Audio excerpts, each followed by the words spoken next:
All right. Well, welcome everyone. Um, I'm Marcus Rosenthal, founder of Precious Plastic Los Angeles. For those of you who don't know too much about the organization, we actually have been around. It's just coming up on 3 years now, and just the Los Angeles branch of the awesome open source project, Precious Plastic, and we've kind of morphed in what we've done over time. We started out, where we built a shredder and a couple injectors and did a lot of demo events. Kind of, I would say, Adidas and Parlay for the Oceans gave us our initial launch there, and just now we kind of defined what became the community point in Precious Plastic that we'll go into. I'll go into that in a little bit when we start talking about Precious Plastic Universe. But it's really kind of a hub where anyone who wants to get involved with Precious Plastic, whether they want to volunteer, they want to make something, they want to give plastic, anything, they can kind of reach out, and then we help connect them into the network. So today we're going to have talks, in addition to myself, by 5 other organizations that are in the network that are doing awesome things. Almost all of them have some precious plastic machines or other kind of plastic recycling things, and everyone's kind of focused on the same types of things. So I really wanted to have this event in order to introduce everyone to it was originally called Precious Plastic version 4, but then they decided to call it Precious Plastic Universe. And this was kind of the culmination of about a year's worth of work of the team in Netherlands. They had got like 300,000 euros to work on the development, and they brought all sorts of different volunteers and some paid people through their, I don't know, it was like 50, 100,000 square foot warehouse where they were just working on all sorts of different things. And even, I'm going to go through a presentation here, which all I did was download it from the starter kit that they have of a community point, because it was good enough, or so good that I didn't feel like I needed to go ahead and create my own. And that's kind of their vision, is trying to make this really easy for people to be able to start up with different things. So let me go ahead and just dive into that. Don't want to bore anyone too much, but most of the precious plastic stuff, at least I think, is exciting. Most of you should, since you're here. But so the vision of it is making it so that everyone can be a recycler. So we're not just giving our recyclables into a blue bin and praying that somebody ends up recycling it. This is that we can go take it into our own hands and be recycling. So we all know the problem. There's way too much plastic, and it's recycling rates are incredibly low. There's lots of it ends up in our oceans and just polluting our planet. And the plastics are designed to last a long time, but yet so many of the things are made to be single use, and then it ends up being a long-term problem.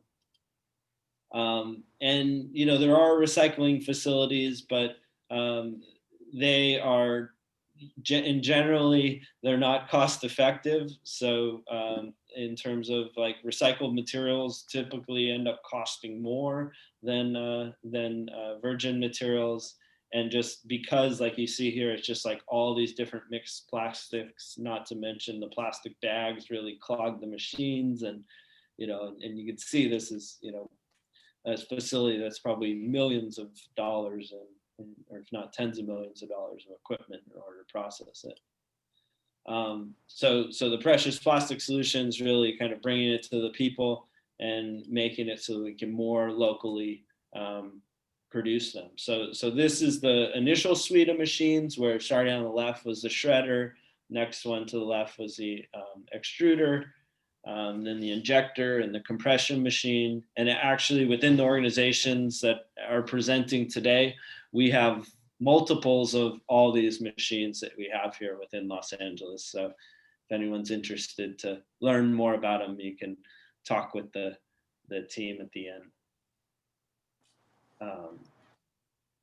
And then part of the Precious Plastic Universe launches is that they design some new machines that are scaled up, that a much larger shredder, extruder, and a sheet press. These are all ones we'd love to build or see get built within Los Angeles, in addition to some of the other ones that they have.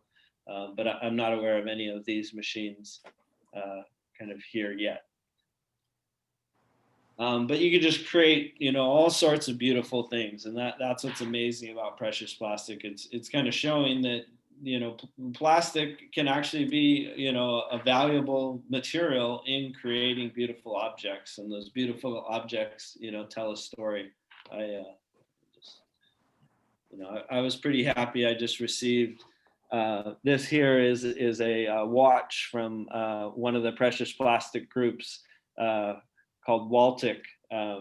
They're based out of Netherlands, but this is made out of plastic bags that were collected in Argentina. So it's just so cool to see that beautiful objects are getting made and they tell a story.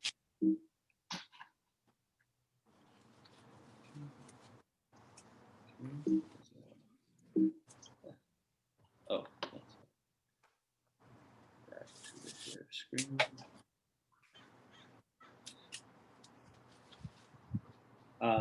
So just all sorts of different beautiful objects people have created around the world. And most of these designs are all launched through the Precious Plastic website. So all the drawing files and the how-tos, and you can talk to other people in the community to help figure out how to make these things. A dome, I want to make one of these domes here at my house. This table, interestingly, was made for Jaden Smith, actually, who's here in LA. That we've worked with him some as well, made him some recycled plastic keychains. So what Precious Plastic has done is launched a variety of different platforms that, like I said, the starter kit that this whole presentation is from is the one for the community point. So all on their website, just at preciousplastic.com, you can spend literally hours and hours diving into them. Lots of great videos. I'm sure most of you have watched, videos from Dave Hackins or people in the community, but most of them are pretty fun and entertaining. And then there's the map. It'd be great to see, more and more points, especially in Los Angeles, making it onto the map. I think in kind of the LA area, we have about 6 points, and there's a few down in San Diego and a few up more like Ventura County. But the goal is really that it's we can create local networks where there'll be people doing all different aspects of it, and events in there, different types of things, and all sorts of videos. And even any of us, we haven't created any videos that we uploaded, but if you do something unique and novel that hasn't been in the community, you can go ahead and contact them and get it posted as well. And they're happy to have more content. So it all starts with the raw materials, and it's kind of, I think of it's the way Precious Plastic approaches it is like an artist palette, that you have all the different, you want to sort by color, and then you can get all sorts of different beautiful blends and different things with them. And the intent is that this year is showing the Precious Plastic Bazaar, so that it can be an exchange where so if one location is or one organization is focused on collecting and shredding, then they would provide these as inputs to someone who might be doing molding or other operations, and it can all become kind of a self-sustaining plastic economy. So yeah, really the starter kits are, I would say, one of the big highlights of this new release. And these are the 4 different key types, where the workspaces, they have kind of a collection workspace, shredding workspace, injector, extruder, sheet press. So they have a bunch of different machines that could be specific, or people could have multiple of them. Then kind of the machine shops is how do you be a builder of the machines for people? Because if you're not an expert machinist, you know, the machines, though they're fully documented and kind of relatively easy to build, you still have to have a lot of know-how. So often the machine shops come in. You know, we're a community point, but like, actually I know at Cal State Long Beach, there's someone else who's registered as a community point, though I haven't connected with them yet. And then collection points, and you know, that's the first stage of the process that are important. Yeah, I'm talking about it.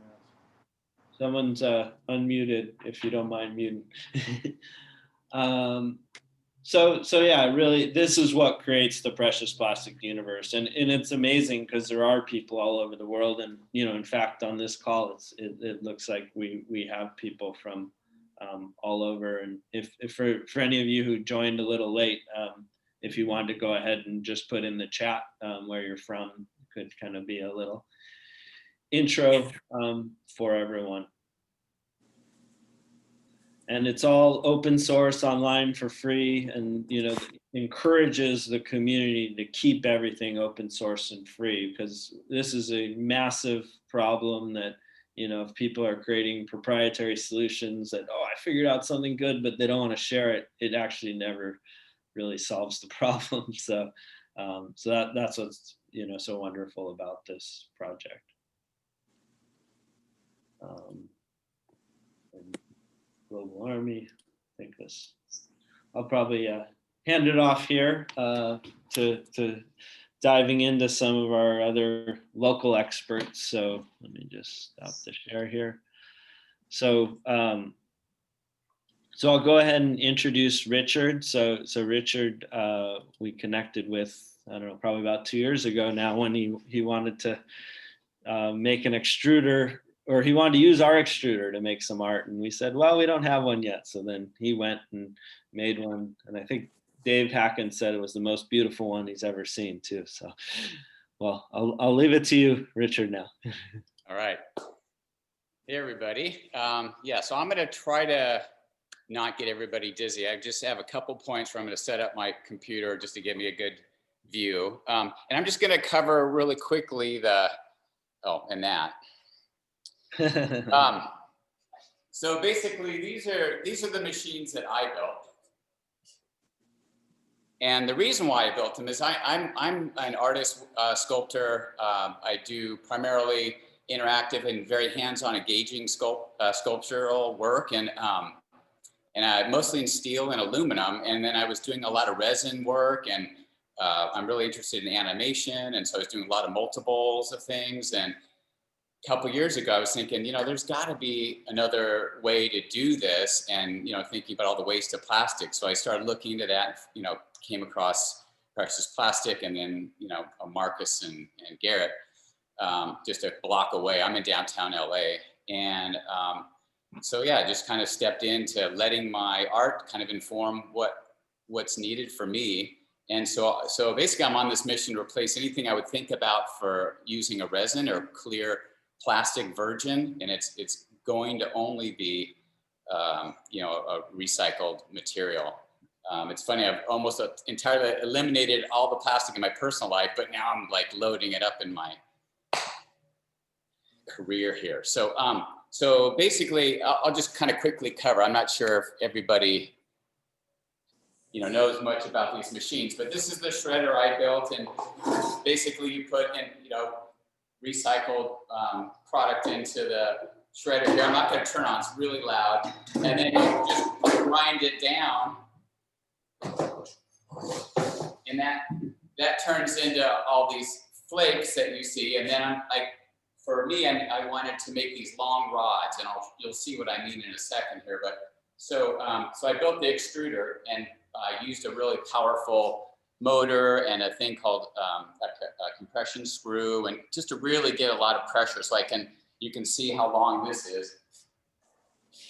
So I got to fill all that. But so basically, you're putting in your flake into this extruder, and it's a motor. There's a screw in here and heater bands, which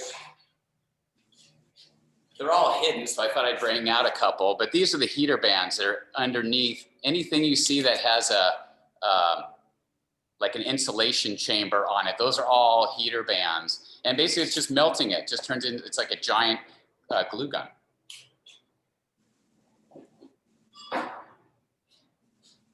So with all the, can you guys hear me okay?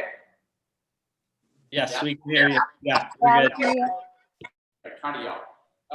So basically, when you work with an extruder, you got to screw something onto the end to fill up. And so I made these long tubes out of steel, and there's a connector here, and that hooks up to here and fills this up. And I wanted a real soft, smooth rod. A lot of times you'll see the rods and they're really crackly, which I love that too. But for this project that I created, I want it really smooth. So this is a big, basically it's a big heater. So it keeps it really nice and soft and allows me to flow for 8 feet really easily. So this is yeah, so basically it's a heater on wheels. And so once I filled up that tube, we let it cool, and then when it cools, then out come these long 8-foot plastic solid. Here we go, 8 feet, no problem, 8 feet. So these 8 feet tubes, and what they turn into is, well, this is my project. It's called Liquid Forest. So all those colored strands you see are these tubes. And I've got one here that I built that I took to Burning Man. And so those are all filled up with LEDs, 10,000 LEDs. And that's all solid waste plastic. So we use about 300 pounds for each sculpture. And it runs off of an iPhone, basically.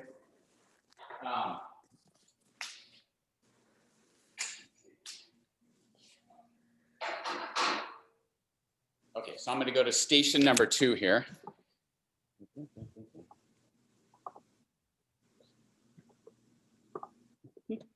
All right, so this is so the one gel I just showed you is the first version, first prototype. And then the next, so I'm building 3 more, and I'm going to do the same process. I've learned a lot. It took me about a year, so I learned a lot. These are the next generation jellies, I'm calling them, and they have. So I'm going to start bending and twisting. So that same oven that I showed you is I insert the solid rod back into that after it's pulled out of the tube, heat it up until it's really nice and flexible, and then that. Then I can bend that on, this is a form. So now I'm kind of creating and bending the shape. So I'm really trying to play with plastic in a way that I hadn't before. I was a little afraid of it, honestly. And now that I'm playing with it a lot more, and I saw a lot of people hanging on it and really, putting it to the test, I have a better idea of what I can get away with. And so this wooden form under here disappears, and then those rods get wrapped onto a metal final sculpture. Okay, so I'm moving again. Here's my studio.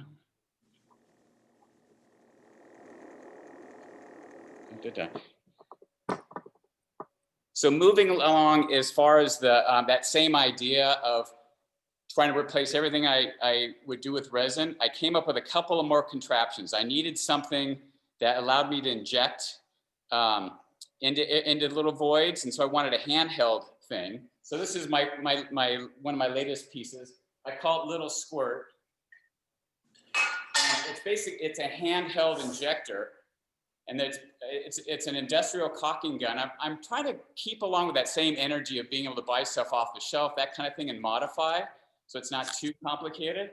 So basically this comes off and you fill the flake in here, and that heats up, and then I can inject it.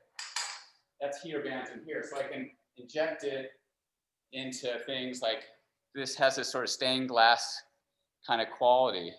So this is aluminum that I plasma cut these shapes out of, and then I filled them back in with the plastic. So I wanted that. And then I'm also, I do rotocasting. For those who aren't familiar with that, basically it's, instead of having a solid object, I wanted something with a thin wall. And how you do that is you put it in this rotocaster concept, and it spins and it throws the plastic to the outside edge of your mold in there and creates a nice thin wall. So that's a rotocaster. And then my last piece, because I wanted to play with some scale, is this guy. And so I'm calling this the liquid pendulum.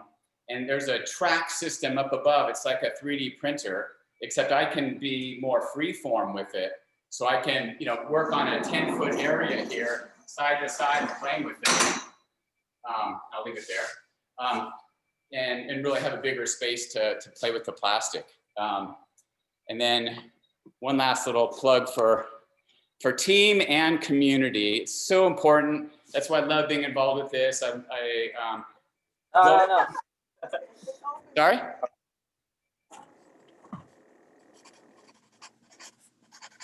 Can you hear me okay? Okay. So, Yeah, I just muted someone who was talking. Right. So basically the team and this precious plastic community has been really great. We've had meetups here, workshops, school groups. So it's really a great community to be involved with. And Mark has done a great job to kind of help really hold the community together. And so I'm really proud to be part of the precious plastic, universe here. And if anybody wants to come sign up and get to know the machines a little bit, and past COVID, we can get more hands-on. But if you go to my website, richardwilksartist.com, there's a drop-down menu for volunteering.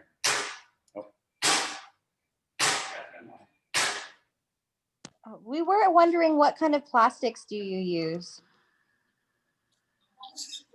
Well, I mostly use polypropylene because it really compresses when it cools. It really shrinks and releases out of the molds. But I'm exploring all different types right now. For COVID, that's what I'm doing. I'm kind of building these machines and opening myself up a little bit more to experiment. And there's some LDPE people are needing it, and it's so beautiful. And so there's a whole world to explore. And I'm just allowing this COVID time for me to just really loosen up and play more. And what's your collection, your plastic collection like?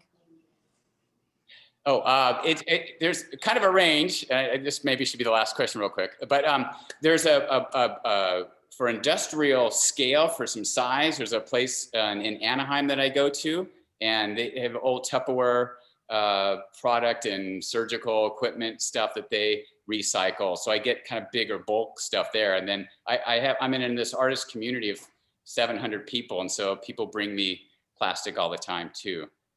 That's kind of really been a range of different experiences. So I was going to just hop in, let everyone know that we're planning for the last half hour, and it could probably even go on a little longer than that if anyone wants. We're going to set up that people can kind of hop in and out of the breakout rooms. It should work. I'll let everyone know how to do that. So if you want to talk more with any of the speakers, and then otherwise, also, I'll make sure we send out everyone's contact info, that all the speakers. Then I'll probably do a little survey, because I'm not sure if everyone wants their contact info shared with everyone else. But then you can choose like who you'd want to share it with, if just the speakers or everyone, just so that we can kind of make sure we can facilitate as many connections as possible. That's really our goal here today. So. Right. Well, so thank you. All right. Well, thanks, Richard. I mean, I'm impressed. All the COVID seems like it was good for you in terms of creating all sorts of new crazy contraptions. Yeah, so much, so inspired. Yep. A lot of waste building up. Got to do something with it. So. Yeah. Damn it. Okay. So now we're gonna go. Thank you, Richard, and we'll move on to Armando with One Plastic Life. So I think he's in his Recycle Mobile, or he'll tell us what his exact name for it is. But he's a nonprofit here in Los Angeles. I think Armando and I connected about 2.5 years ago, and he as well was like, help me out, I want to make the machines. And now he's got a shredder and an injector and an extruder, and he's done all sorts of amazing projects for some local organizations, and he'll tell you more about them. So I'll let him go there. I think, Armando, I might have muted you, so you may want to unmute. See if I can find you. Hey everyone, can you hear me okay? Yes. Welcome to another Precious Plastic video. No, I'm just kidding.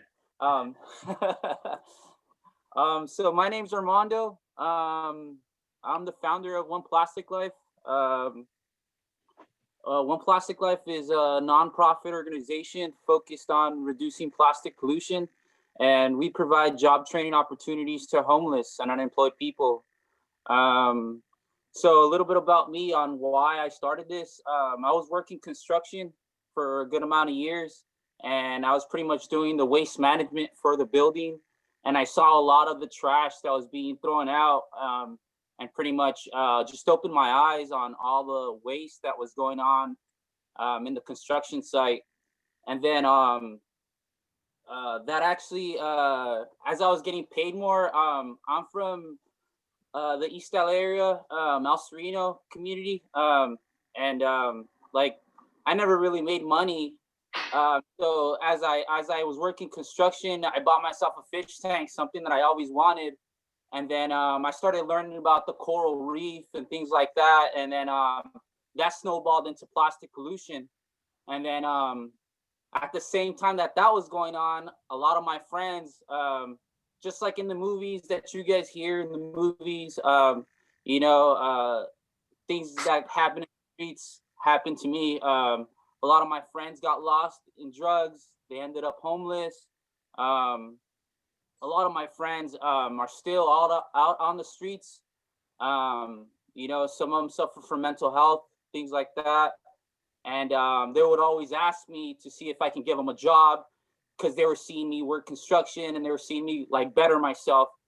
So at the time I couldn't offer them a job because they were not in the position to actually sustain a job. So I that just kind of got into my head, and I just wanted to figure out a way where, this problem with the homeless situation, especially here in my community of El Sereno, it's growing more and more. I'm going on 3 years now as a 501c3 nonprofit, and it just grew more and more. I learned about precious plastic, and then I just started reaching out to Marcus, and Marcus has been helping me out ever since.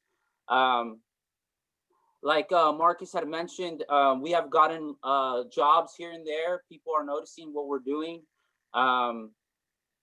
The way I actually created jobs for people is they help me either shred the plastic, sort the plastic, things like that. And at the same time that they're working with me, I kind of get to know them and figure out what is it that they need. So I went to a Los Angeles homeless housing resource fair, where I gathered a folder full of all these nonprofits that help in that situation. So now what I'm doing, I just go out into the streets the same way that you see somebody ask for change in the corner. I'm pretty much doing the same thing and asking them if they can help me shred some plastic, sort some plastic, things like that, and then get to know them, and then pretty much they help me do the work. I'm gonna show you right now. I'm actually inside of the bus. I recently just purchased this bus. It's not totally ours yet because we're still making payments on it, but I kind of needed to move out of the place where I was at. So I don't mean to get you guys dizzy, but I'm gonna show you guys where I'm at.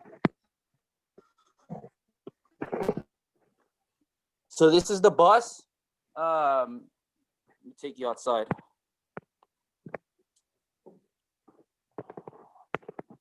So this is the bus that I actually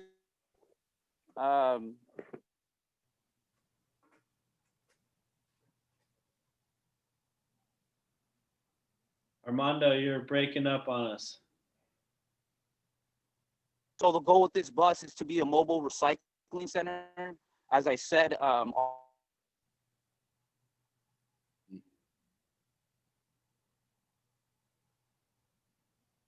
us to actually get them to our facility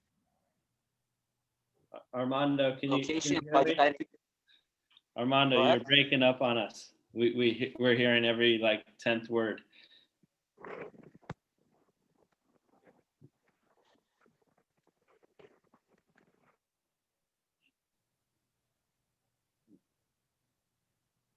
All right. Well, I'm not sure if we've lost him now, because as you guys can tell, he's out on the street on his cell phone. I think in front of his house right now. Can you hear me? Yeah, we hear you now. Okay. So yeah, this is the inside of the bus.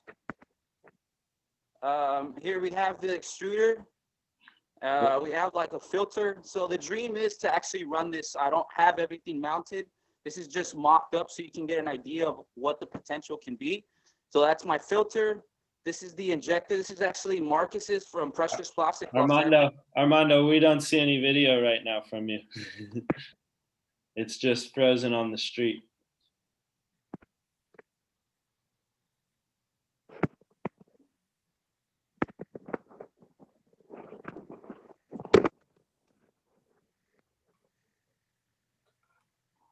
Can you hear me? Hello? Yeah, we got you, but we don't see any video. You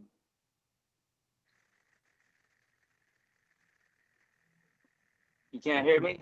I understand if you guys got to go to somebody else, if you guys can't see it. I'm sorry. Yeah, well, Armando, maybe you want to hop in at the end of it. You can hop into the breakout room, and then you'll be able to. Anyone who wants to learn more there, they can. Okay, so sorry about that, guys. Sorry. No problem. You're on site mobile, so. Sorry about that. But here, I'll just.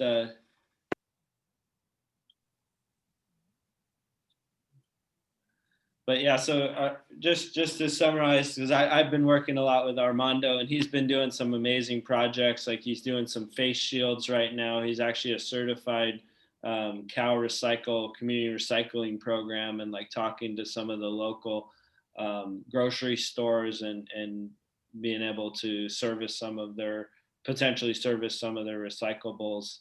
And he's made some tap handles for a brewery and whole host of different cool projects. He's probably at least the best that I know of in LA with the injector. Has just been doing some really good things and has a number of different molds. So thank you, Armando. And it's definitely very impressive to see all the progress you've made too. Hey, Marcus. Yeah. Armando is also a great source of shredded plastic. I had a bunch of stuff that he shredded for me so I can use it for the molds that I use. So Armando is a great resource for a lot of local design, and plus his nonprofit helping people. You pay for plastic from him, and it goes to help the people he works with. Yeah.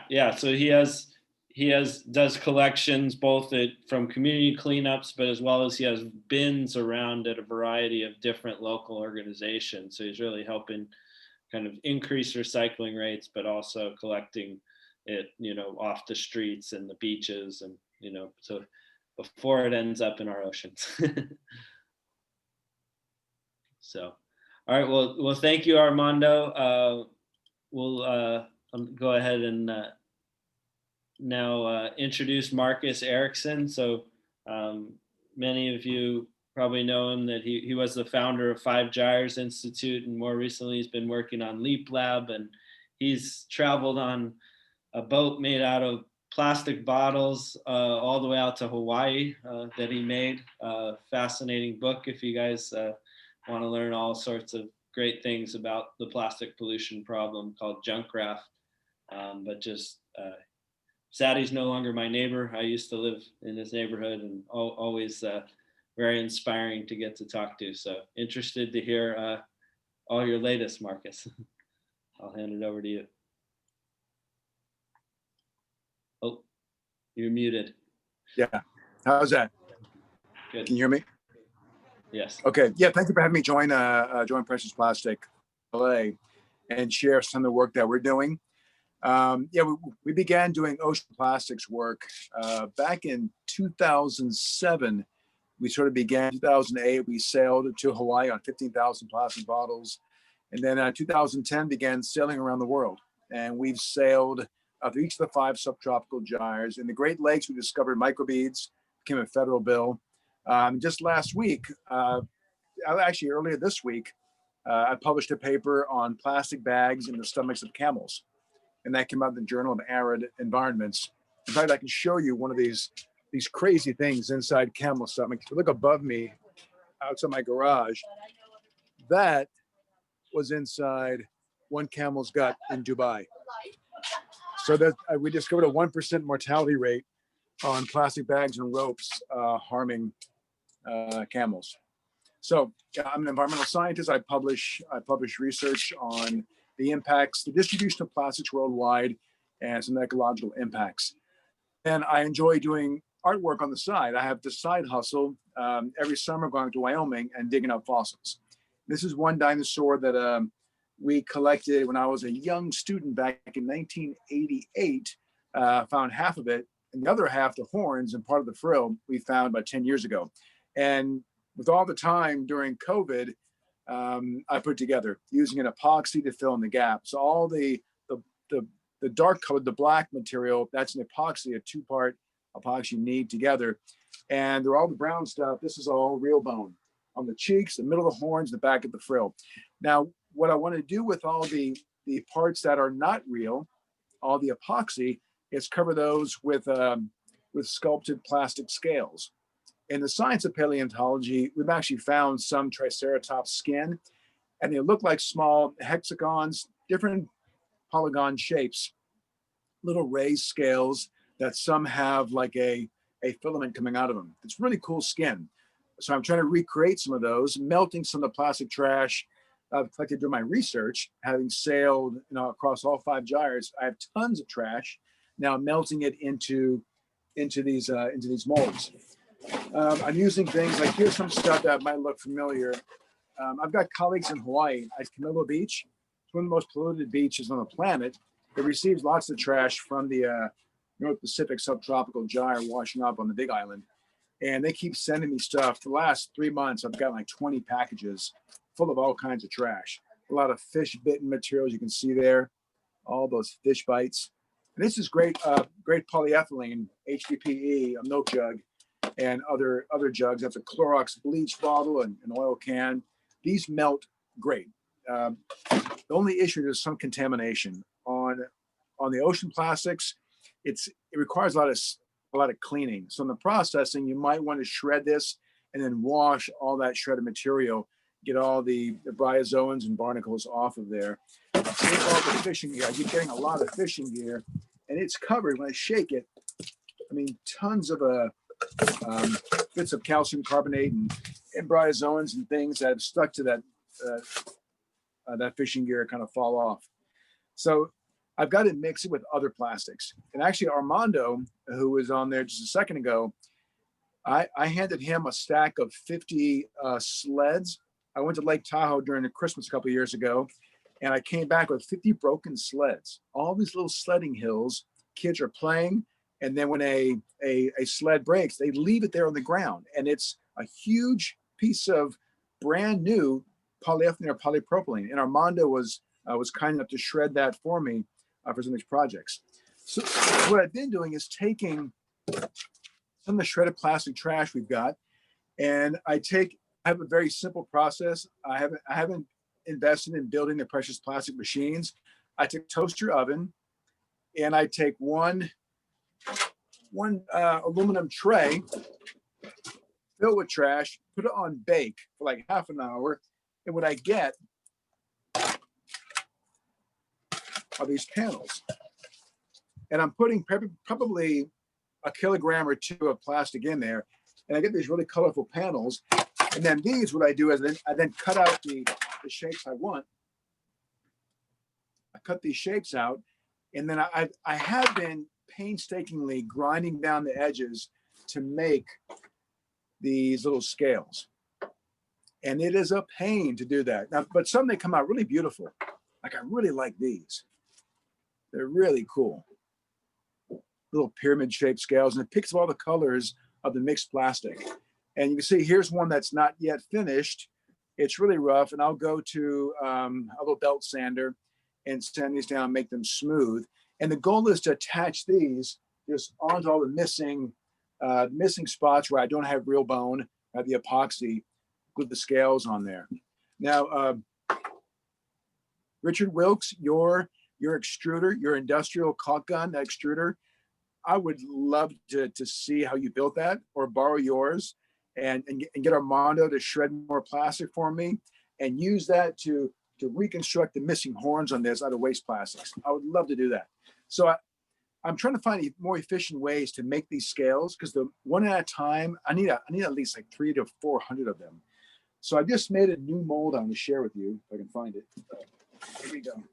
So I took a bunch of steel, 1/8-inch thick steel, and I made little triangles, 6 at a time, to make a hexagon shaped little form. And then made the steel around it, and I made a mold. This took forever, a lot of grinding and cutting to make these things. Put a hinge on the back, and when I put the plastic in, this goes right in the toaster oven. When I'm done with it, I put a hinge on the back so I can pop it open. And I experimented for the first time yesterday. Put a bunch of trash in it, let it melt for about half an hour. Let the mold cool on its own, then just pop this sucker out. I probably should let it melt a bit longer, but I got just what I wanted. I've got 6 scales at a time, already have that pyramid shape, or the polygon shape.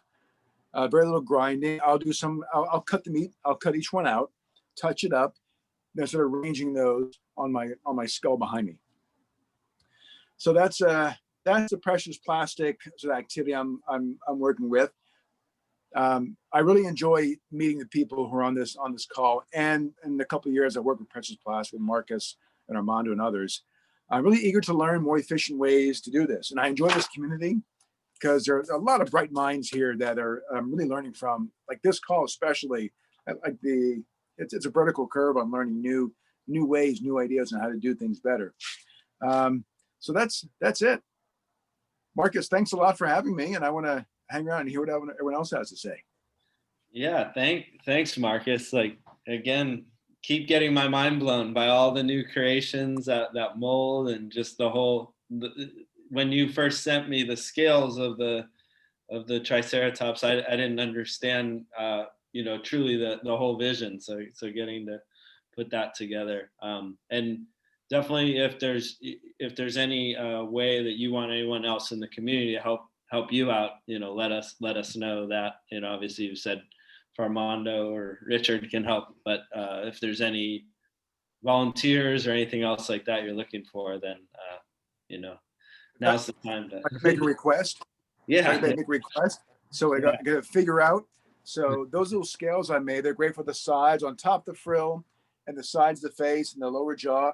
But the horns, I've got to extrude long, filaments of melted plastic, and then just make these horns and go on all the sides of the horn, these elongate things. That's why what Richard Wilkes has. Be great to get more shredded plastic from Armando, put it in the industrial caulk gun, and just make those horns. That's the idea I've got right now. Anyone else, if you have ideas, I'd love to hear your ideas on how to be more efficient with putting the melted plastic on these horns. And I'm always in need of shredded plastic. I've got a bunch from Camilla Beach, Hawaii.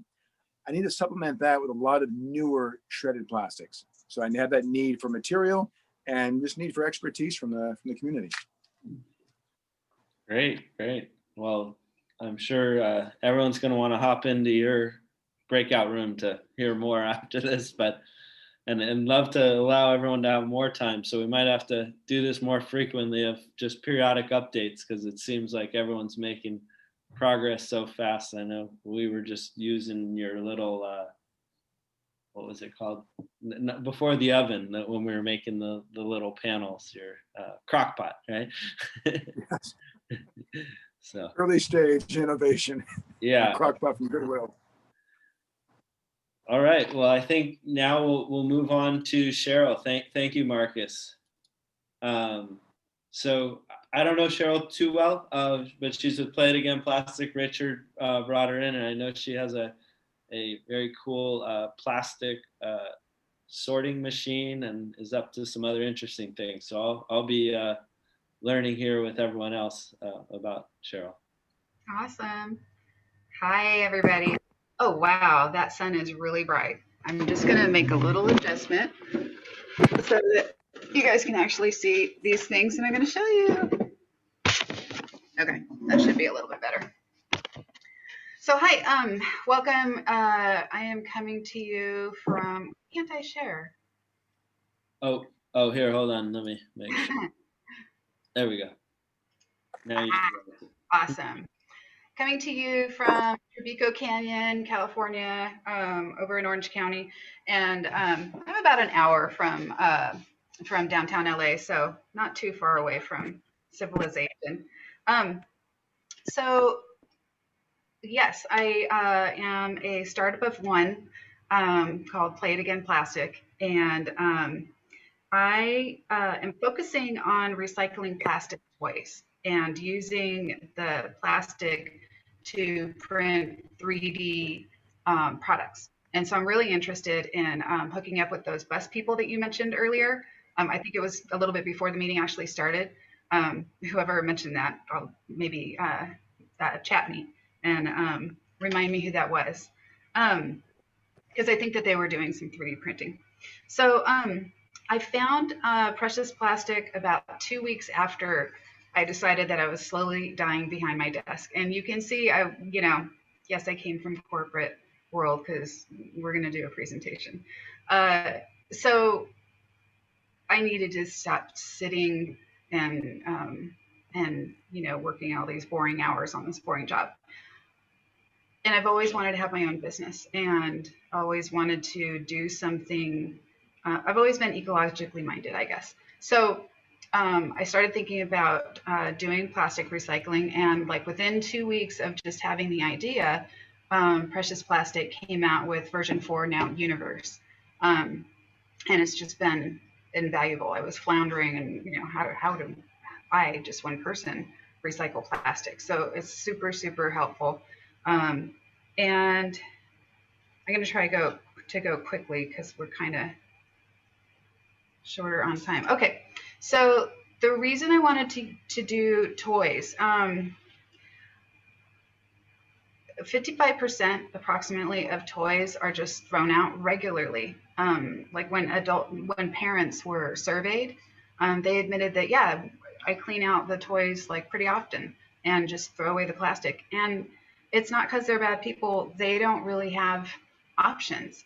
I did find recently that you can put your plastic toys in the recycling bin if you live in San Jose. So that's super cool. But just not in your house can you do that. You can't bring them to the recycling center. You can absolutely bring them to the thrift store. That's not recycling, it's reusing, but that's awesome. You can send them to TerraCycle. You can do almost 2 cubic feet of plastic and send that to, well, I mean, you can do plenty, but for 110, you can do about 2 cubic feet, send it to TerraCycle, and they recycle, and they do everything. You totally look that up if you haven't heard of them. Another option, don't buy new plastic toys, buy used ones, or given to me. Eventually, I will actually sell some things. We'll see. So I did look to see, like, well, who else is doing this? Who else is recycling plastic toys and actually making new products? I found one place. I'm sure there's other places because obviously, San Jose, they're recycling toys, and TerraCycle, they're recycling toys, but nobody is, except for this one company that I'm showing on the screen right now, nobody that I could find is doing it and saying and making it kind of their point, advertising that, hey, we recycle these. So that's cool and everything. However, the challenge is identifying the plastic. And there's a bunch more to the story, but I wanted to really focus on this whole plastic identification thing today. So I went to a thrift store And I went through all these plastic toys that were for sale because I thought, well, obviously you need to, or not obviously, you need to know what kind of plastic you're recycling. So you put like plastics together or they get contaminated. So you got to know what kind of plastic it is. And so first of all, are plastic toys identified with the little stamp?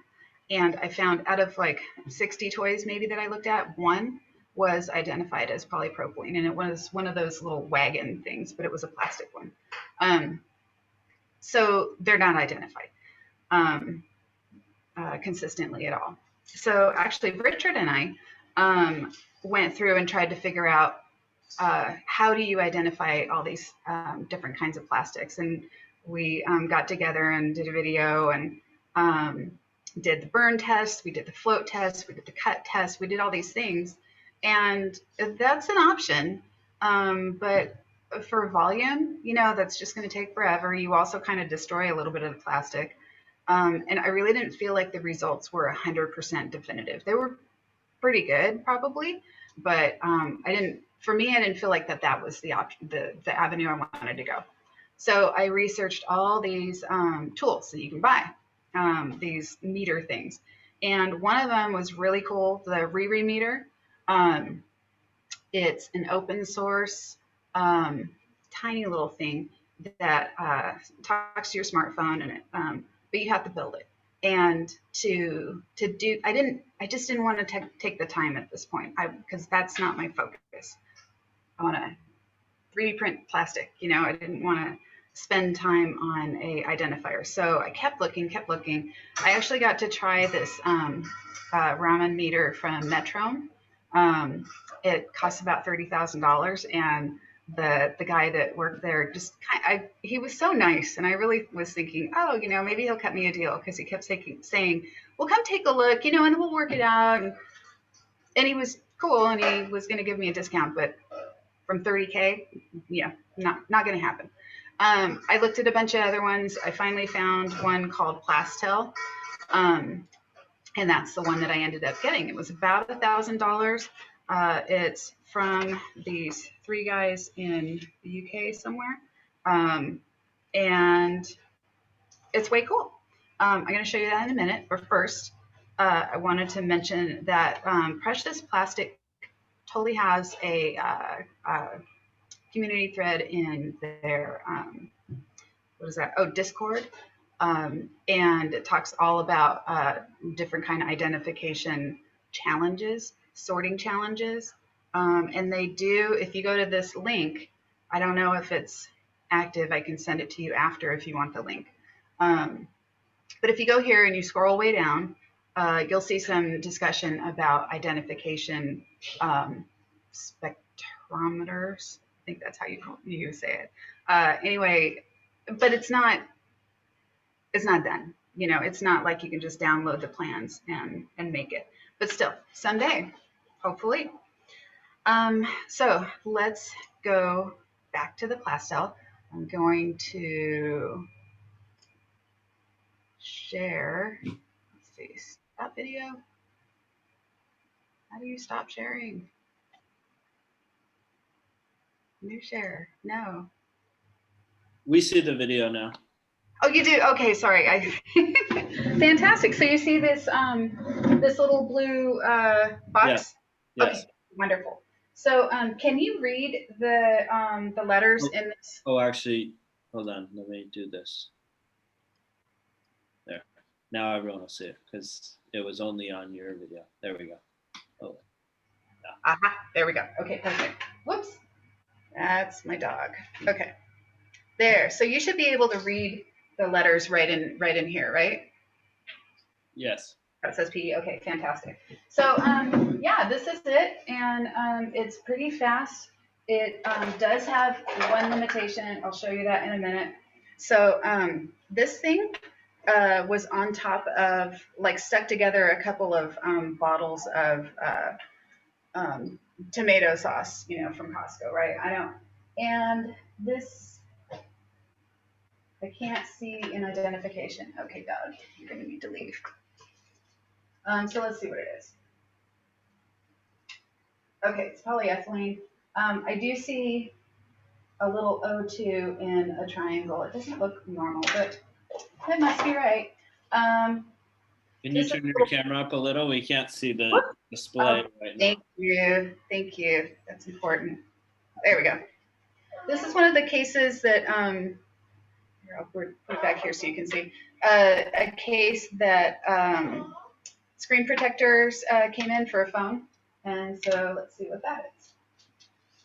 ABS. Cool. So it works pretty good. What I did is, when I first received it, I got together a whole bunch of items that I knew, because they had the little identification, and tested it. And then got a pretty good confidence level that, yes, it's working. Oh, here is a milk bottle cap. Polyethylene.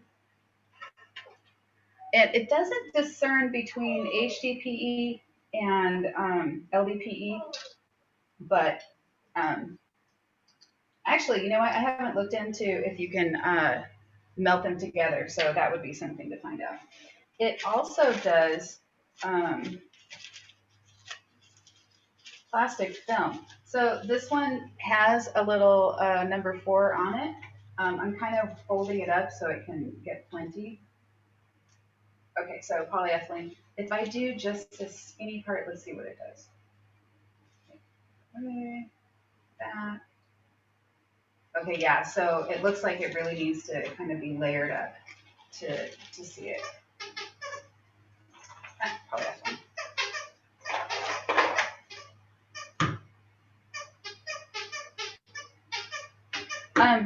So its limitation is that it really can't identify black plastic. And it's a pretty common issue in, sorry, that's my dog having a lot of fun on the other side of this screen. Yep. So it's kind of a common issue in these plastic identifying machines, but some of them identify it just fine. And so it's just, hey, it was $1,000 and I'm happy that it works. And most of the black plastic that I get is identified. So it doesn't actually end up being a problem. All right. What else? Oh, here's a toy. Yeah. Cheryl, I think this is an awesome tool. I think everyone who's working on precious plastic probably wants to get one of those. Do you mind if we kind of move to our last speaker, and then if anyone has questions that they can hop into your breakout room? Yeah, absolutely, absolutely. So up with any last words. Yeah. Let me go ahead and finish Take up. away too much from the discussions at the end. So. Yeah, I totally get you. So just a couple more things really short. The process for my business, which I haven't sold anything yet, but eventually, is I gather plastic from the community. So I've got a bunch of different channels. Use the identifier to identify the different plastics, sort them, by color, clean and shred, and then 3D print products. And I'm stuck in the 3D printing right now because something Richard mentioned is polypropylene shrinks when it cools. So, and sometimes it's good for what Richard is doing, and sometimes it's bad for 3D printing. It doesn't work super great. So I'm still working through it, but my plan is figure it out, and I've got ideas, and I'm getting there. Sell stuff, and then come back to the precious plastic community and share my learnings, because there's not a whole big focus on 3D printing, and I feel like it's another great avenue, to use that shredded plastic. So that's it. Thank you. Hey guys, it's Saturday morning and I have some exciting news. I have a message. Okay. Sorry. Here we go. It's just. All right. Well, yeah. Thank you so much, Cheryl. great work, and that's much needed. I think the whole precious plastic community, not only Los Angeles, but could really benefit from that. And definitely, I actually in the past had contacted EcoBirdie. I was trying to see if they would be interested in having Precious Plastic LA help make their Oh, furniture here. So oh, I'd cool. love to talk with you more kind of about that in the future, and Yeah. would as well. Awesome. So now gonna move on to well, it's the whole Sather family here. Justin Sather, I think, was kind of the first inspiration, but his mom, Sherry Sather, and Kyle, and the whole family's there and helping out with this project. They're actually borrowing the Precious Plastic LA shredder right now. And they've got a compression machine and doing lots of great stuff connecting with others around the globe. So they actually asked me to first start with sharing a short 2-minute video. So let me get that queued up here. Make sure the audio's on.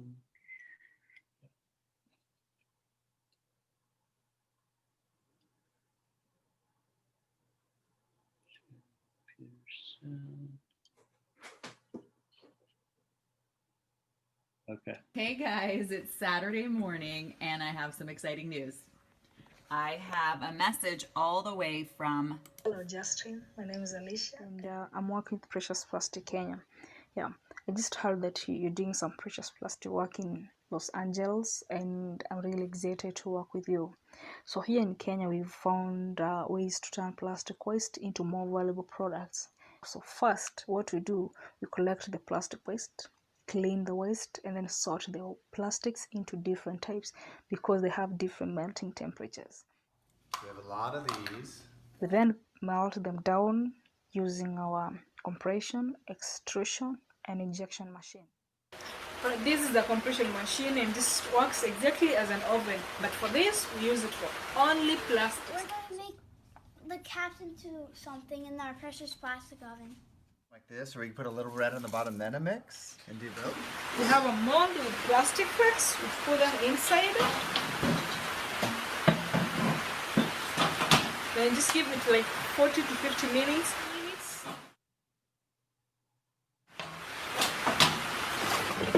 So get it outside. The reason as to you need to do this is because we need to compress it into this ball shape. This on the inside and on the bottom. So our idea for you is to make a ball out of the plastic waste because it is really useful to keep reminding the people that plastic is precious. Using plastic one time then throwing it away can be really harmful to the environment. And we all know that we have this one beautiful planet Earth and we got to take care of it for our current and the future generations.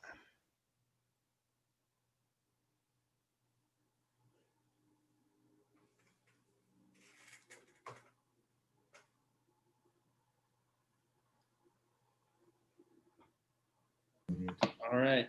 Well, yeah, love the work they've Welcome been to doing. a new Fresh Plastic video. There we go. Okay, I have one of the bowls here that they made for me. Use it as well. Very cool, durable. I think they're polypropylene, but we'll let the Sathers tell us more about their project. Wow, nice intro. Thanks, Marcus. Sorry. We got some music over here. Yeah, no, that was it was YouTube playing the next video. Okay, let me pin you guys here now too. So, there we go. All righty, thank you. Well, let's do a quick roundup. I'm Kyle, this is Tyler, this is my wife Sherry, and this is our other son Justin. It's Justin who originally, as Marcus said, inspired the family to work on conservation and environmental issues. He has an organization called For the Love of Frogs. And in short, he realized frogs are indicator species and many of them are going extinct. And they're going extinct from habitat destruction and pollution. And one of the biggest causes of pollution comes from plastic. So, well, sure. Do you want to tell who you met and how? So first I was working on saving the frogs, but then I met Dr. Jamie Bell, and she said another way to help is by cleaning up all the plastic. So now I'm working with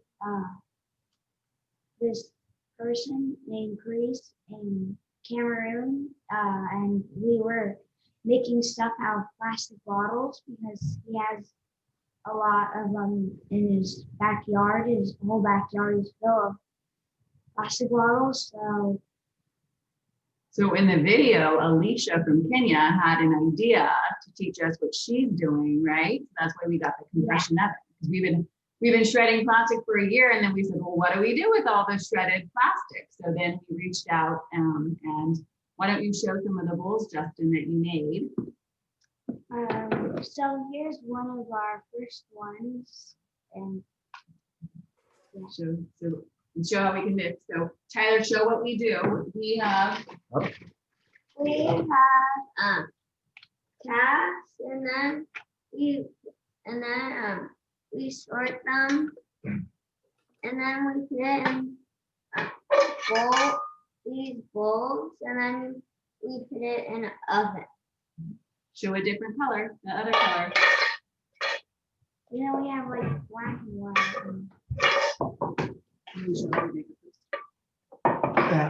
So the beauty is, if you've all heard of STEM, science, technology, and whatnot, a way of teaching kids is, for Sherry and I, we're both teaching our kids to be artistic, creative, innovative, and be brave in doing something and having empathy for the planet.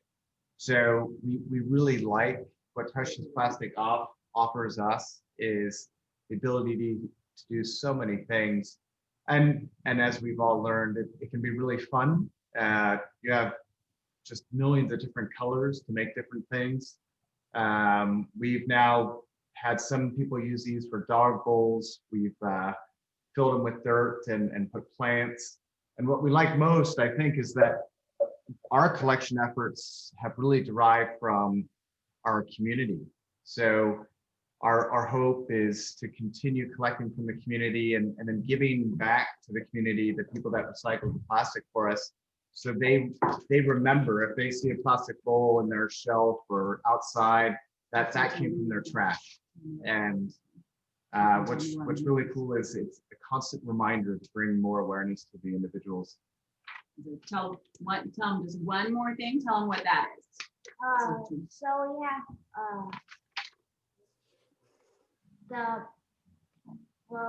this is like the forum where we have everybody that gave us plastic and people that want bowls. So. And we had a question from someone in the audience here, if they can buy them. Absolutely. Now, one at a time. We have some people, like, when it first was like, we'll make them for donation, they'll be like, I want 5. It's a lot of work. Oh, that was me. It's like, it takes a while. And there's plenty of failures and that sort of thing, because you have to like really drill into it and learn how to do it. And the ones we're showing you are actually failures, because I'm a bit of a perfectionist. I don't like flaws and little bubbles and stuff. So I don't give those to people. Those I reuse some other way. And the exciting thing is who shared our story. Oh, so we were on Spectrum News, and he came to our house, and we like showed him around how, like, we are in our garage. We have like our whole workspace where we work and compress everything and shred everything. So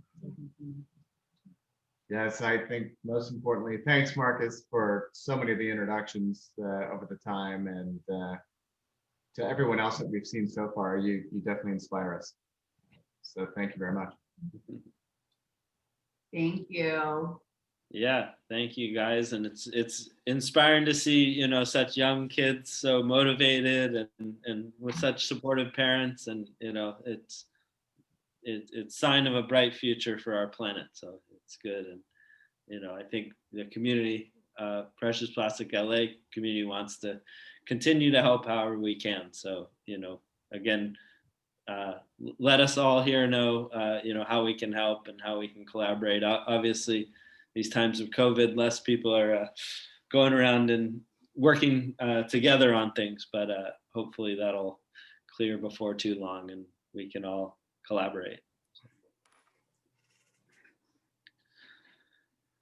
All right. Well, thank you, Sathers. Great work. And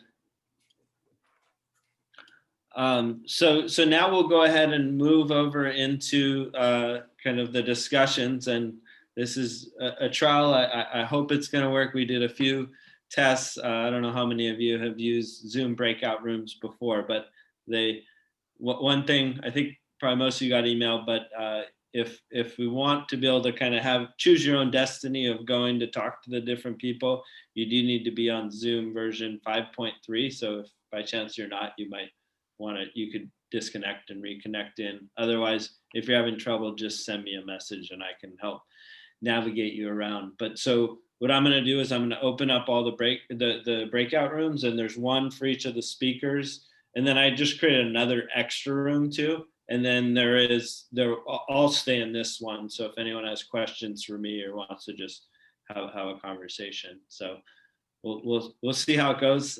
Everyone's basically, you know, they're named for Studio Wilkes is Richard, and One Plastic Life Armando, Leap Lab for Marcus, Play It Again Plastic for Sherry, and For the Love of Frogs for the Southers. So I'll open them up. So you should see, pending that you have the right one now, in the upper left of your screen, and might be different depending, but there should be a little button that says like breakout rooms, and then you can select any of them. So and you will, when you enter a new room, you're going to be muted, but then you should be able to unmute yourself. So yeah, feel free to jump in and talk to whoever you like.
Let me know if any of you are stuck in trying to hop over there. I can easily, just with a couple clicks, put you in any rooms, or if you have any questions for me as well, I'm happy to answer anything. Yeah, I wanted to talk to you a little bit. I'm Celeste. Hi, Celeste. Nice to meet you. So I'm a UCLA student, and I want to start what do you call, like a community? What do you call it? The community thing. A community point. Yeah, community point. I would love to start one with like machines and stuff at UCLA. Oh, okay. But I'm not really sure like how to go about it, or you know. Well, so I think you're probably thinking of actually more a workspace is what you're thinking, Yeah, where you could collect and yeah, and all those things. So So definitely would encourage you here. I'll share right now the starter kits for the workspaces. So just so you can kind of find. Oh yeah, I already checked that out. Okay. Yeah, all that stuff. I think I'm just gonna try to get like funding from the school. Right. Yeah, and I'll try to find some other students too that like want to help out. Yeah, I mean, so happy to kind of help, brainstorming and those sorts of things. Like we can connect afterwards. Here, I'll give you. Yeah, can we just my email here? So. That sounds good.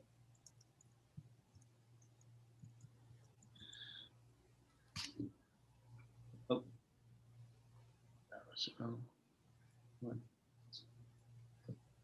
Yep. Oh, I'll just go so it goes to everyone. Yeah, so there's I check in Garrett, who I think is on here. He's also is on that email, but yeah, happy to help out if you want to hop on a call together to brainstorm. It's really just thinking about, okay, is there a location that you have for it? Then how do you want to go about building the machines? Or are you going to buy them from someone, at a university? I'm guessing maybe you can find some people in the mechanical or electrical engineering departments, and you might be some students there. But the machines do take some skills and time, as well, if so our shredder that right now, the Sathers, who were the last ones who presented, they're borrowing them. But if you wanted, they've had it for a long time, and if you wanted to kind of get up to speed with having that, okay, I don't need to make the shredder, have it for a few months, that's been kind of the direction we've gone as Precious Plastic LA, since we don't really have our own space. So we almost have a library of some of the different machines, and then really trying to help kickstart different people who want to get things going. And as well as, Dr. Cadu, who's Garrett, the one on here as well, he pioneered the using a paper shredder for kind of as the low budget DIY way to do it. Maybe he can even show us one of his there. He's actually in Florida right now, and I think in his studio. You have one of your paper shredders there? What's up? Hey, how you doing? Very well. Late night in the shop. Let me turn the camera around. Actually, it just feels like because of the time difference. Yeah, here's that paper shredder. Yeah, it's 7:30 past my bedtime. It's Florida, This is a paper shredder that's hooked up to a pig roaster motor and gear reducer right here. So I just kind of comb Craigslist and Marketplace for keywords like gear reducer, speed reducer. Those kind of lead you to other machines that can be upcycled. I also found just a granulator online for $800 that was just out in the country close to me. Some guy used it with his injection molding business. Though this is the quick, dumb, and easy way of shredding plastic. Get a micro cut or confetti cut shredder, okay? There are strip cuts, there are cross cuts. You are looking for the term micro cut, and that has a bunch of little teeth per blade. The more pages it can do, the better, right? So if you get like a 15 or 20 page one, it's going to be a lot stronger than if you get like an 8 page, for example. Yeah. And definitely look for the terms micro cut, confetti cut. And that's what gives you the good tiny little confetti diamonds, flakes. Right? Is that kind of what Pardon? They come out to like little diamonds? Yes. Yeah. And you want to just do like one cup at a time. you know, with this one, we actually hacked it and made it even shorter. So you see here, it's long enough to fit a full 8.5-inch piece of paper into it. So I actually shortened up the axles, cut it up.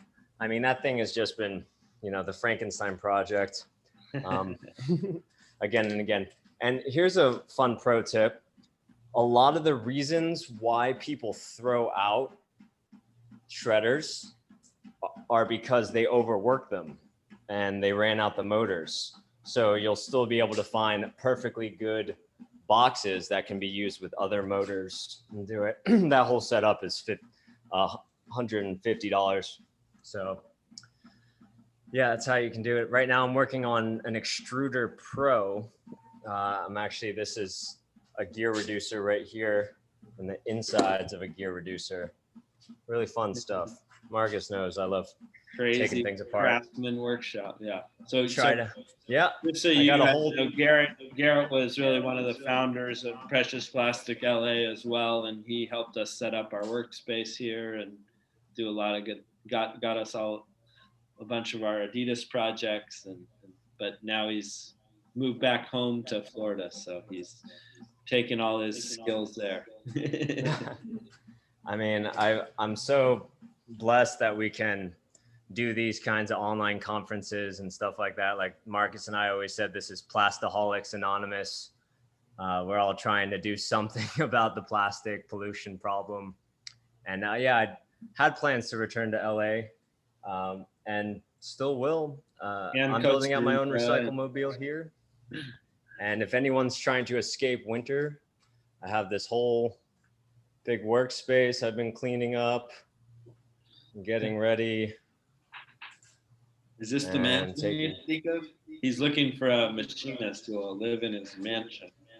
I have a very generous benefactor right now that just has an extra house, a vacation house with a pool and steam shower and everything like that. So if anyone is looking to winter in Florida, I have space. I'm looking for an experienced machinist, someone who really wants to put in the hours and the welding and the grinding and the fabricating and get these machines tip top. So that's what I'm really calling in now. I myself am actually going to be going back to tech college to be a machinist. There's a program here that's only 11 months long. So I figure, you know, in the grand scheme of things, it's definitely an important skill to know how to fix all these machines that break. Because in order to build the machines, you have to have a drill press, cutting saw.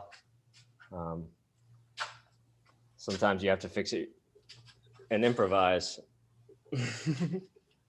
So we're trying to bring back shop class essentially with precious plastic. So Celeste was just curious, do you have anyone else from UCLA so far kind of on your team, or? I really just haven't asked around yet. I'm sure there's plenty of kids who would be, like I'm an engineering major, so. Oh, you are? Okay, great. Yeah, I'm sure I'll find people. Mark? My brother also would want to help out. He's a math major and he's also a UCLA student, so. Yeah, it's a project that people usually, once they see it, they want to be involved. So it's in general, it's easy to get people to first be involved. Kind of sustaining, you know, sometimes is a little more work, but you know, if you get a good core crew, then you know you can definitely make it work. And again, if you want to you know, utilize some of the others, you know, Armando or Richard, who have kind of some of the machines here in LA for as you're getting started before you have them, or if you want to inspire some people. You know, yeah. Both of them are, you know, open to, you know, they don't want tons of visitors, but they're okay with, you know, mass visitors coming by for some tours and such like that. Well, now Armando has his whole mobile, so he might even be able to come to UCLA for you or wherever you guys are at, because you're not back in classes, right, in person? We're online. I live in Westwood though, but Okay. yeah. Yeah, I think like I do want to, like, if we do this, I want to build like our own machines. But I know that's going to take a while and take a lot of like hands, and I don't think it's going to be feasible to like set up a workspace obviously until like after COVID. But if I could just get some people interested and start talking to the school about like funding and stuff, they would be helpful to like show people around maybe somewhere. Yeah, and like for example, the shredder box is like the main part of the shredder. Like all the other parts of it, well, you need to figure out the motor control side. That's kind of got a challenge too. But really getting the shredder box together is the toughest part, and that isn't very large, so you can get that kind of going, worked out earlier on. I watched I binge watched like all of Dave Hacken's like how-to videos. Yeah. He makes it look so easy. I don't know. It's probably not going to be that easy. Yeah. We learned that. That's for sure. I mean, but our machine. So I had kind of started working on them, like, maybe put like 4 hours in or so, and then we got this project with Adidas where we had to set up the machines at this event that was going to have 20,000 people. It was about 10 or 11 days from when they kind of officially told us that we were going to be a part of it. So then basically 10 or 11 days, we had a good sized team. I pulled in, my dad, Garrett was doing long hours. And then we were working out of the LA Clean Tech Incubator. They have this like prototyping center there. And so they allowed us to use a lot of their machines, and as well as even some of their staff kind of volunteered to do some of the things like the welding and the different parts of it that we didn't know how to do. So, it can be done quick, but it was, I would call it that it was an 8-person team, and most people were working 4 to 6 hours a day over those 10 days to make it happen. So it's a project. The injector is easier, but it's easy to screw up too. Like we tried to make extra injectors and like they would just jam up. Like if you don't weld them right, basically you're cutting a hole in a pipe, and when you weld it, it can just like close in on the thing, and then it never really works the way it should. But definitely, I mean, if you use some of the version 4 designs, all those, they've kind of solved a lot of the problems, because we were actually making the version 2 stuff that there's only slight improvements to a version 3, and we ended up getting the parts from someone who had made version 2. So yeah, so that does sound like quite a process. Yeah. So that's where, I mean, we usually always, like Garrett and I would just recommend people like, you know what, start collecting plastics, get a paper shredder, because like you can get like the top of the line one for $200, and then you get a Dremel and you cut it open and it'll work.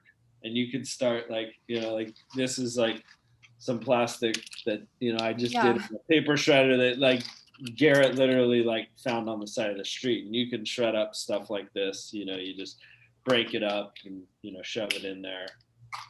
Kind of, they're designed to shred credit cards, so you think of anything about that thickness can usually go through it. Yeah, I'm also happy to like, if anybody needs in LA like needs some help with their operation, like I'm down to help out.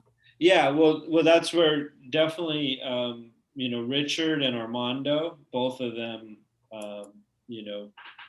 love to have volunteers, and whether it's you're going to volunteer for just a couple days so you can get up to speed, they're happy to do that, or something that's more ongoing. So I would definitely encourage you to, reach out to them. Okay, I will. I think I'm gonna head to one of their breakout rooms right now. Okay. Yeah, it looks like there's still a bunch of people in those, so I'm glad that it worked out and people are having good conversation. So yeah, well, nice to chat with you, and you took down my email. Yeah, I'll stay in touch. Oh wait, okay. Precious Plastic LA. And I'm actually pretty free the next week. 2 weeks. I'm between 2 jobs, so if you want to we chat over these next 2 weeks, that'll be best for me. That sounds good. Okay. Okay. All right. Nice to meet you. Have fun over there.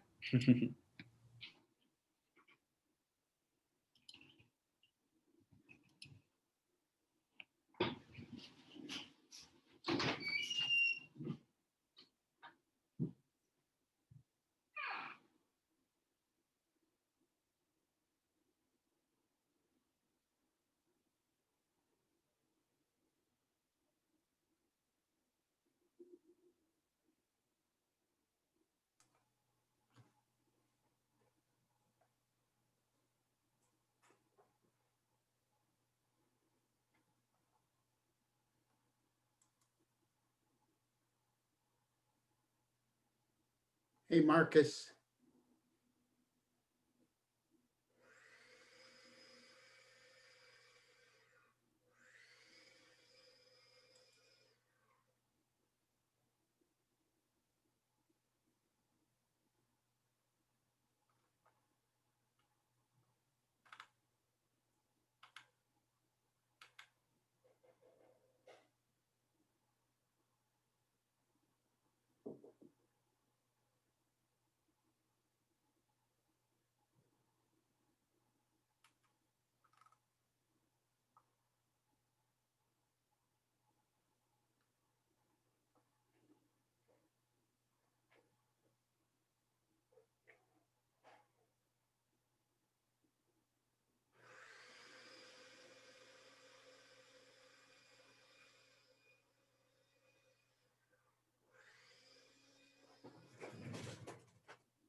Guess I'll hop in some of the breakout rooms. I know. I'm doing that. What? What? Oh, whoa, Armando's got a big crew on his. Guess I got I joined. watched from the end of Marcus Erickson's Oh. through the end before we went to break it. Yeah, it's cool. I sent it to my colleagues saying kind of nerdy stuff, but you might like it. Yeah, it's cool. Cool community you're curating.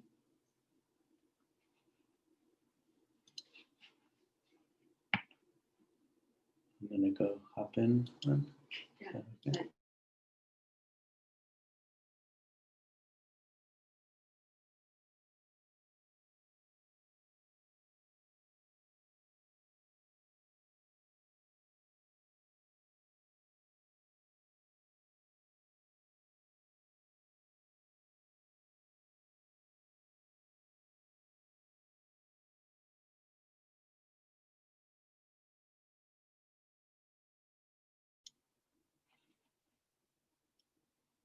Hey, Cheryl. Oh, you're muted. You There we gotta, go. I wanted to go to Alberto's, but then Armando, excuse me. Armando's? Yeah. But that means I'm bailing on anybody that's in mine, but I don't think anybody's in mine. Yeah, I mean, it's okay. Yeah, I mean, that's it. That's the nature. If someone wants to, then they'll message you and you can hop over there, right? Yeah, yeah. It's Yeah, fine. there's a lot of people in Armando's right now. I just hopped Yeah. in. Yeah, that's awesome. I did get one visitor, which is Oh, nice. okay. Yeah. Okay, good. Yeah, so it did work. Yeah. Yeah. I wasn't sure. Yeah, I knew if it was like people go in there and it's like, well, is anyone gonna come in? So. Yeah, I didn't want to sit there and not talk to anybody. But anyway. Okay. Yeah, if you want to hop over there, I'm gonna go hop in Marcus Erickson's one. Awesome. All right. See you later. All right. See you.